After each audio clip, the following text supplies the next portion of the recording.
Good morning friends, welcome to the YouTube channel advocate Amit Kumar Gupta. अपने income tax के cases की series में आज जो केस हम लोग डिस्कस करेंगे उस केस का नाम है assistant commissioner of income tax versus अबीर इंफ्रास्ट्रक्चर प्राइवेट लिमिटेड। ये case 97 ITR tribunal page number 245 पे रिपोर्ट हुआ। मैटर हैदराबाद ITAT ने डिसाइड किया और केस का डिसीजन 11 जून 2021 को आया। केस के फैक्ट्स इस तरीके से हैं।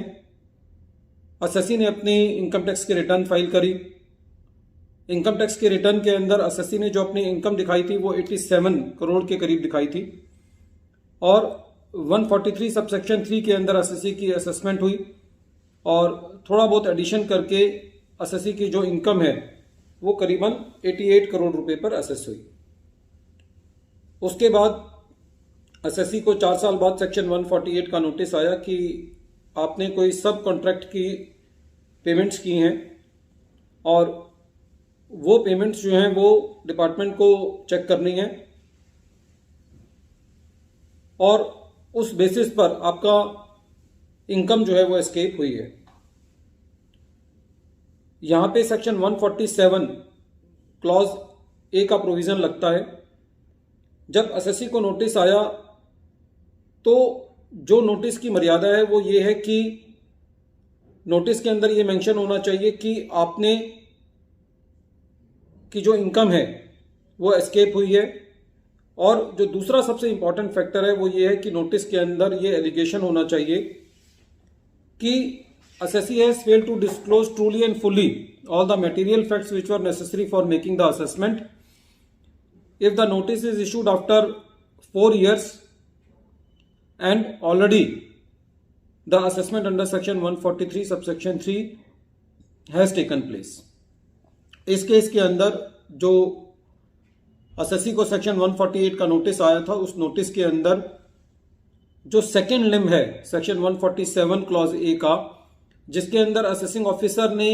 ये एलिगेशन लगाना है एसएससी के ऊपर कि आपने कोई ऐसी इंफॉर्मेशन डिस्क्लोज नहीं की है जिसकी वजह से आपकी इनकम जो है वो एस्केप हुई है, तो वो नोटिस जो है वो वैलिड नहीं है। ये केस इस चीज की तरफ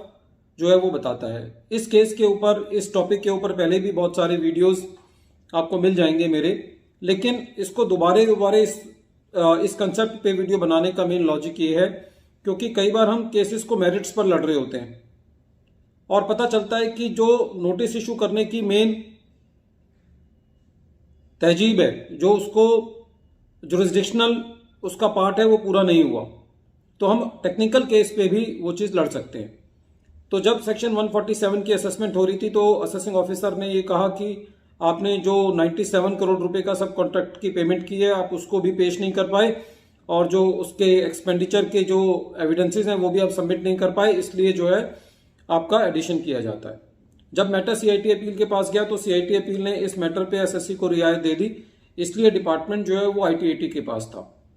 तो आईटीएटी ने पूरा केस एनालिसिस करने के बाद ये कहा कि सेक्शन 147 क्लॉज ए का जो सेकेंड लिम्ब है वो नोटिस के अंदर पूरा नहीं होता। नोटिस के अंदर ये नहीं लिखा हुआ कि SSC has not disclosed truly and fully all the material facts which are necessary for making the assessment, so this notice does not comply with the jurisdictional requirement of section 147 clause A। Friends, Bombay high court के तो काफी important judgments इसके ऊपर यहां तक हैं कि suppose करो ये लाइन नोटिस में लिखी भी हुई होती कि SSC has not disclose truly and fully all the material facts, उस पर भी बॉम्बे हाई कोर्ट ने यहां तक बोला है कि आपको यह भी बताना है कि एसएससी ने कौन से facts truly and fully disclose नहीं किए जिसकी वजह से उसकी इनकम जो है वो एस्केप हो गई। तो खाली वो लाइन लिख देने से बात नहीं चलेगी, डिपार्टमेंट को यह भी बताना पड़ेगा कि डिपार्टमेंट ने कैसे रीजन टू बिलीव बनाए कि इनकम एस्केप हुई है और कौन से फैक्ट्स एसएससी ने डिस्क्लोज नहीं किए जिसकी वजह से डिपार्टमेंट ये रीजन टू बिलीव बना रहा है कि एसएससी की इनकम एस्केप हुई है। Friends, this case is very important in dealing with section 148 notices, क्योंकि जो हम नोटिस देखते हैं वो इतना ब्लैंकेट, इतना टेम्पलेट फॉर्म में आता है कि जस्ट एक वो उसका परफॉर्मा उठा करके दे देते हैं, क्योंकि जनरल अधिकतर नोटिस जो है वो साल के आखिर में इशू किए जाते हैं, उनके ऊपर कोई एप्लीकेशन ऑफ माइंड नहीं होता। तो यदि हम नोटिस का अच्छे तरीके से अध्ययन कर लेंगे तो हम इस नतीजे कोई ना कोई हमको ऐसी चीज मिल जाती है जिससे हमें एटलीस्ट अपनी लिटिगेशन में पैर रखने की जगह मिल जाती है और हम अपने मैटर को निकाल के ला सकते हैं। एक बार फिर मैं केस का नाम रिपीट कर रहा हूं। केस का नाम है assistant commissioner of income tax versus Abhir infrastructure private limited. Thank you friends.